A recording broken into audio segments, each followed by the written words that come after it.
hope they remember everything. The person who came up with it is here. You know what I mean? They don't have skill. All right, so they're gonna get started, and I'll pass out the sign-in sheets. Where it says username, I don't need your whole, mail, Dr. Ministry College thing. I just need the username. So the example, I use mine. It's just, all you gotta do is put like what I do. You got it. All right. All right, Priscilla, y'all go forward. Okay, our presentation is going to be on healthy living and entertaining, but we focus in on college students because that's what we are. I'm Priscilla Torres, I'm a group leader. I'm Joshua Hogan. I'm Christian Romero. I'm Shantae Feliciano. And I'm Desmond. I'm Devontae Cummings. And I'm Shantae Avens. Components of healthy living. I'm sorry if I'm in the way. It is sleep, stress, time management, hygiene, eating, and relationships. All right, sleep and healthy living. So, the average college student requires 7 to 9 hours of sleep. If you're getting anything less than this, you're basically sleep deprived. So, what are the effects of sleep deprivation? Basically, they can actually worsen your mental health in that you can actually begin to develop symptoms of schizophrenia and bipolar disorder. Now, that's not to say you have the disorder, it's just you develop symptoms of that disorder. So, schizophrenia is basically, it's a broad disorder. It's characterized by various symptoms, so they vary in intensity. So, some of these symptoms are emotional blunting, which is basically a slow reaction time you have emotionally to certain situations. Intellectual deterioration, so you lack the ability to think logically or clearly when you're sleep deprived.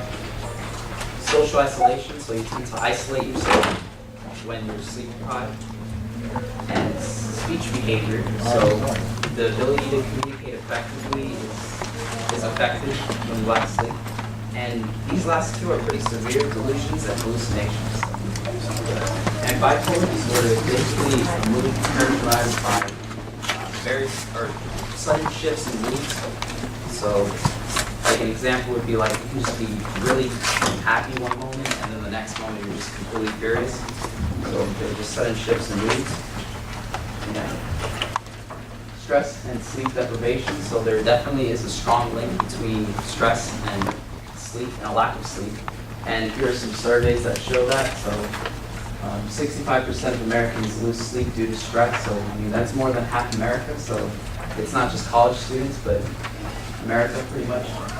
And 32% are losing sleep at least one night per week, and 16% experience stress-induced insomnia. And mood shifts and sleep deprivation. So fatigue, irritability can be caused by a lack of sleep. This can also cause paranoid thoughts that can affect a person's performance. And sleep deprivation can also increase safety risks. All right, health and sleep. The main issue that a lack of sleep can cause you is a weakened immune system, which by that I mean your body has a harder time fighting off various contagious illnesses and diseases, and if you have any that are either dormant inside of you or somebody sneezed on you earlier in the day, your body will have a harder time fighting them off. There have also been studies shown that sleep deprivation can cause a lack of effectiveness of various vaccines, such as the tetanus vaccine, tetanus shot. So a lack of sleep can make you much more vulnerable to things like that. Benefits of an efficient sleep: you're more alert, you have more energy, obviously. You're able to recall things much easier. A tip is while you're asleep, your brain takes all the information that it gathered during the day and processes it. So studying right before you go to sleep is a good way to help cement the information in your mind, because it's fresh in your mind and your brain goes right into putting that in there. All right, and also your brain or your body is a self-cleaning system. And while you're asleep, it performs maintenance, it repairs your body's cells, anything that needs doing. So a lack of sleep can take away from your body's time in doing that, so you'll become less healthy because of that. All right, summary of the benefits from a good sleep. Your alertness, you're more alert. You better reflexes, which is very important if you're doing things like sports. You don't want to be slow. You're able to recall information much easier, so sleeping before a test is good. Don't stay up all night studying. Study the day before and then sleep on that information. And probably the most important is it will weaken your immune system to make it more susceptible to diseases in those systems.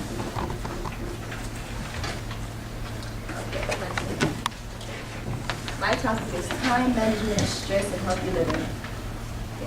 Students often feel stressed because they feel that there's not enough time to balance school, homework, and have a social life. Most feel like they are not given enough time to actually learn and master all the concepts learning class. Because in college, if everything's on the ongoing pace and the teacher's not really going to stop for you, you have to make time for yourself to create in your schedule and get the concept on your own. Most stress factors include academic, financial, time management, health, and self-imposed stress. Ways to overcome stress is, studies and surveys show various ways people deal with their stress.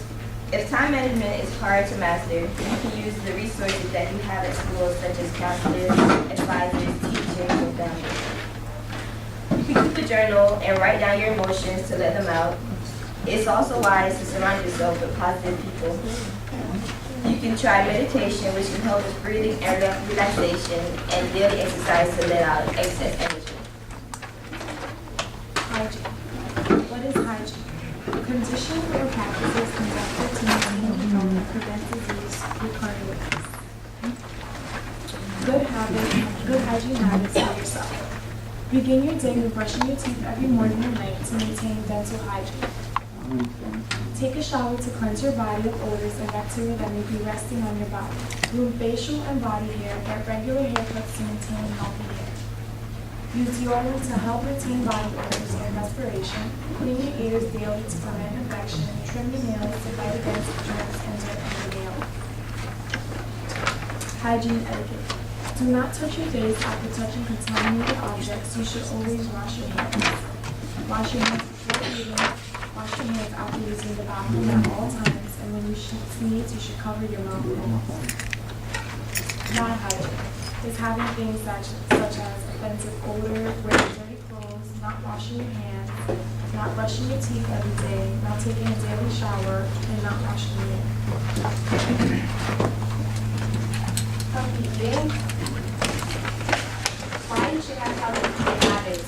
You should have healthy eating habits because one, it's going to give your body all the nutrients and vitamins that you need. You need that to help with your immune system. You don't want to skip meals. It affects your energy. You should think of food as energy. And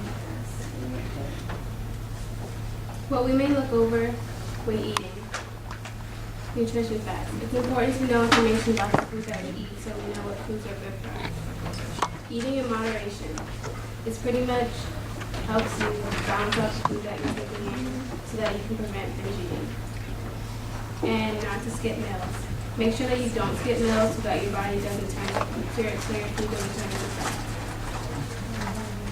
Food is energy.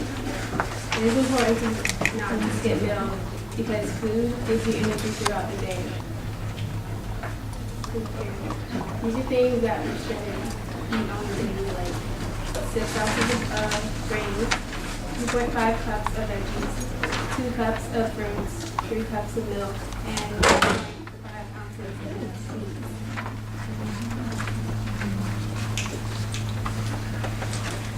Why breakfast is so important? Breakfast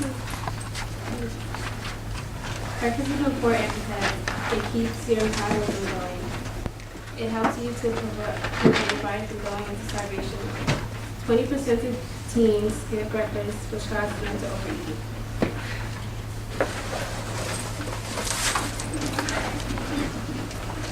Why not eat before bed? If you eat before bed, you're making your body work a lot more because when you're asleep, your body's at its end, so your body pretty much has to work harder than when you sleep. So you should eat like 2 hours before bed, and that can avoid heartburn so you don't feel uncomfortable while Okay, tips on eating healthy. You want to eat in moderation. Eating too much of anything is bad for you, so you want to kind of space out what you eat and how much you eat of everything. You want to stay away from fats such as trans fat, polyester fat, and saturated fats. Those are the type of fats that stick to your body, and it's really hard to lose weight once you get it on, and those are the fats that are really hard to get off of you. You want to eat more fruits. It's a good way to get all your natural vitamins and nutrients that you need. It's a good way to get natural sugars, but you want to be careful with your sugar intake because you don't want too much sugar either, because you will gain weight if you have too much. You want to stay away from salt. Sodium gives you high blood pressure, and it also gets you bloated, so it's going to affect how you feel. A college favorite is ramen noodles. You really shouldn't eat ramen noodles that much, because if you do read your back of your label, it does have a high sodium intake. You want to stay away from sugar. Sugar also turns into fat, such as grains and pastas, because once your body digests stuff like that, it turns into sugar, so you really have to watch what you eat. You want to stay away from flavored coffee. We all love coffee. Coffee is a big thing for us. We love our on-campus. We love Starbucks. But that's where it gets you. That's where all the hidden sugars are, the hidden fats. It's all in liquid form. You want to replace bad snacks with good snacks. It's good to eat snacks. You want to eat snacks. It gives you your energy throughout the day. We all get hungry, and it's good to eat, but replace your bad ones. Instead of grabbing chips, get an apple. And instead of getting ice cream or whatever you want to get, or junk food or fried food on campus, switch it out for something healthy. It's okay to eat. People say it's hard to get all your veggies and fruit intakes during the day. It's really not. Try getting frozen veggies or frozen fruits. It's easier to get. You can put it in your lunch. It will thaw out by the time you need to eat it. So what you want to do, you want to eat breakfast. You want to eat in moderation. You want to watch what you eat. You want to read the label. Know what you're eating. Educate yourself. It will help you. You don't want to skip meals. You do not want to eat before bed. Relationships. Relationship guru. A healthy relationship is something that is obtained when you have two individuals who can honestly say that they respect each other and love each other. And not only that, but they can take the time to respect and love themselves first. So when it comes to loving another person, they can do so with full capacity. You can't love someone if you can't even love yourself. And you can't really take care of somebody else if you're sitting around here. You can't even take care of yourself. You gotta go to Payless for like all your shoes and clothes and stuff. You can't take care of yourself. You gotta take care of yourself first. You gotta be able to take care of yourself first so that you can be able to fully take care of your significant other. Wow. You taught me something, Devontae. Yeah, I mean, you don't want to take her to the city trains to go take her shopping. I mean, What's the name of the place? she can start there by herself, but you can't take her there. She can go there willingly on her own. You gotta take her to the mall somewhere. And that was my spot too. She can go there by herself. You can't take her there. You gotta take her somewhere. I got you. You gotta take her to an expensive place. That's not healthy. That's not healthy. Wow. In order to maintain a healthy relationship, you have to communicate with your significant other. You gotta talk about your situations. You gotta work your situations out. If you're having a problem with your lover, you need to sit and talk with them, not be mad and not answer their phone calls, reply back to their text messages, and ignore them. You have to sit and, communicate, talk face to face, and get the situation over with and done with. You have to listen to one another. Take the time to try to understand what the other person's perspective is. You mad, when your boo trying to talk to you, don't sit there and go off and pretend like you don't hear them. You gotta take the time to listen and understand. If you don't understand it, you'll never have no relationship. You gotta understand what they're saying for you to get over the situation and keep it over.